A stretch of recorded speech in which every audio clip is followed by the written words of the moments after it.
নমস্কার বন্ধুরা, video thumbnail এবং টাইটেল দেখে তোমরা হয়তো বুঝেই গেছো আজকের ভিডিওটা টোটালটা আলাদা টপিকের ওপর।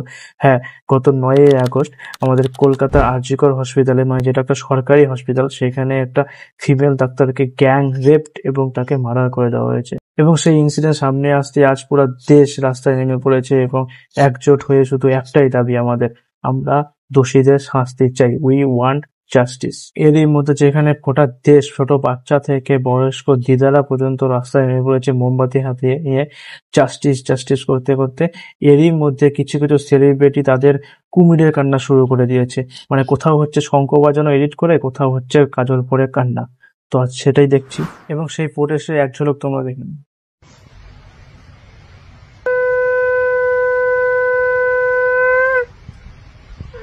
কি বলবো আর।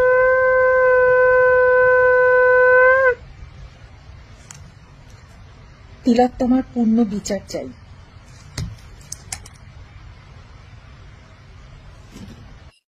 পাবলিক তো এতটাই বোকা, কোনটা এডিট করে শঙ্কর সাউন্ড আর কোনটা নিজের থেকে আসা শঙ্কর সাউন্ডের মধ্যে পার্থক্য বুঝবেই না। এরকম ফালতু লোকদের জন্যই আজ দেশ এই অবস্থায় চলে গেছে। এরা শুধু শঙ্করেই থামেনি, এদের মধ্যে আরেকজন চলে এসেছে লাইভে চোখে কাজল দিয়ে কান্না করতে। মানে একটা হয় নাটক, একটা হয় নাটক প্রো ম্যাক্স, তারপরে আসে এরকম লেভেলের সেলিব্রিটিরা। দেখে নাও। মনে হচ্ছে যে আমি বাড়িতে ঠিক করে পৌঁছবো তো, আমি বাড়িতে ঠিক করে পৌঁছতে পারবো তো।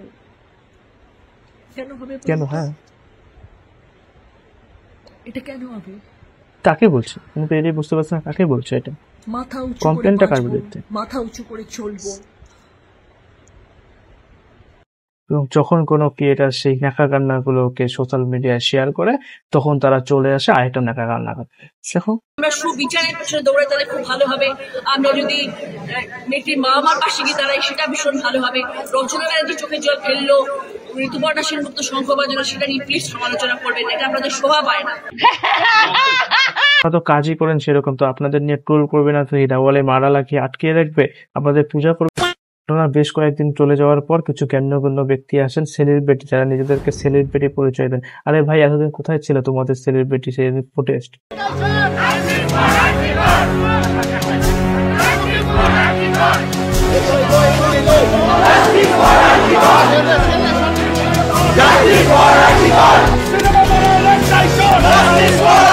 কোথায় ছিল তোমাদের জাস্টিস জাস্টিস চিৎকার? এতদিন কোথায় ছিল? ঘটনা এতদিন পরে তোমরা এসেছো জাস্টিস জাস্টিস চিৎকার করতে, মানে নাকামি আর জায়গা পায় না। এক ছবি, হ্যাঁ, এটা ক্যাপশনটা একদম ঠিক। তিনি বেঁচে থাকলে হয়তো কিছু একটা প্রতিবাদ করতেন। হ্যাঁ, এখন সবাই বেঁচে থেকেও বেঁচে নেই, সবাই চলে গেছে নিজেদের গুহায়, কেউ কোনো কথাবার্তা বলছে না। হ্যাঁ, এই প্রতিবাদের কিছু ন্যাকা কান্না করা সেলিব্রিটি যেরকম আছে, সেরকমই কিছু জাস্টিসের জন্য অরিজিনালি লড়াই করা সেলিব্রিটি আছে। তাদের মধ্যে একজন হচ্ছে আমাদের সবার প্রিয় বঙ্গায়।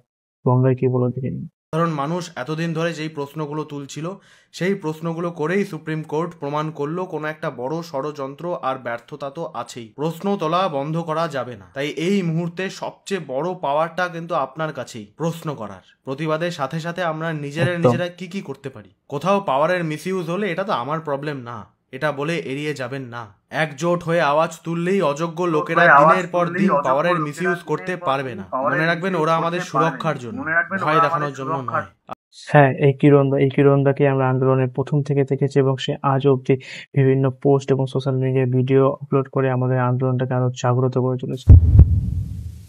মধ্যে আমরা দেখেছি একজন প্রতিবাদী মহিলাকে, মানে যে অরিজিনালি প্রতিবাদ করতে রাস্তায় নেমেছেন, কোনো সিস্টেম, কোনো কাউকে পরোয়া না করে মন থেকে সবটা সত্যি কথা যিনি বলছেন ইন্টারভিউতে মিডিয়ার সামনে। কিন্তু সবাইকে আপনি কিনতে পারেননি, তার মধ্যে শ্রীলেখা মিত্র। সরি, আরে ধন ধান্যে পুষ্পে ভরা, আপনি ছাড়ুন তো দিদি। আপনি অনেক নাটক করেন জানেন। আপনি ওই সিরিয়ালের 21শে জুলাই ওই সাদা জামা কাপড়, চোখে সানগ্লাস পরিয়ে অনেক নাটক, অনেক কিছু করেছেন। আমি জানি আমার এরপরে আরো আপনারা খারাপ অবস্থা করবেন, এমনিতেই করেছেন, আরো করবেন আমি জানি। কিন্তু সবাইকে আপনি কিনতে পারেননি, তার মধ্যে শ্রীলেখা মিত্র। সরি। আজ এই বিক্ষোভে ঘটি বাংলার সকলেই এক হয়ে গেছে। হ্যাঁ, মোহনবাগান এবং ইস্টবেঙ্গল দুটো দলই এক হয়ে গেছে। হ্যাঁ, কিসের জন্য? শুধুমাত্র আমরা জাস্টিসের জন্য। আমরা আরজিকর মামলায় জাস্টিস চাই, আমরা মৌমতি দেবনাথের জন্য জাস্টিস চাই, আমরা চাই দোষীদের প্রাপ্য শাস্তি হোক।